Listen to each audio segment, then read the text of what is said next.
Dans l'évangile de Jésus-Christ, selon saint Luc. En ce temps-là, Jésus disait à ses disciples : « Restez en tenue de service, votre ceinture autour des reins et vos lampes allumées. Soyez comme des gens qui attendent leur maître à son retour des noces, pour lui ouvrir dès qu'il arrivera et frappera à sa porte. Heureux ces serviteurs-là que le maître à son arrivée trouvera en train de veiller.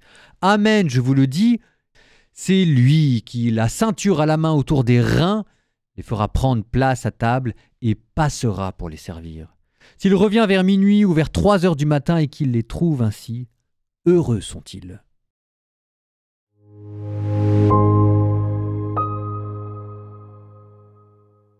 Allez, une fois n'est pas coutume, je vous propose un autre conte, à nouveau pour illustrer l'évangile du jour.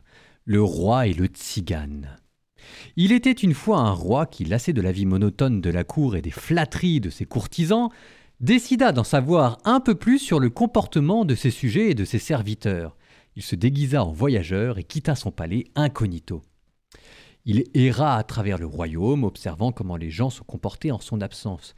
Il découvre de nombreux aspects de la vie quotidienne, tantôt joyeux, tantôt tristes, mais il remarque également le comportement de ses serviteurs et finit par croiser un tzigane qui l'invite à partager un repas dans un petit village.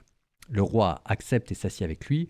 Au cours de la conversation, le tzigane exprime son mécontentement à propos de la manière dont les riches et les puissants traitent les pauvres.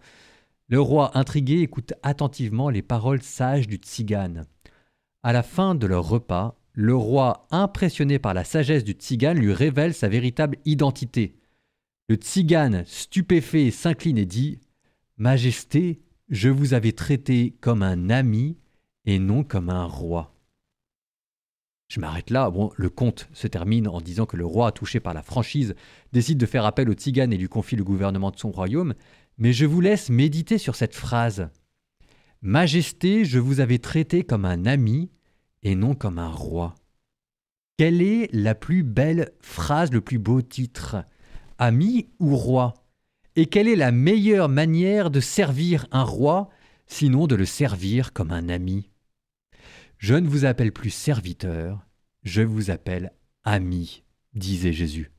Et maintenant, je vous laisse relire l'Évangile avec ça en tête.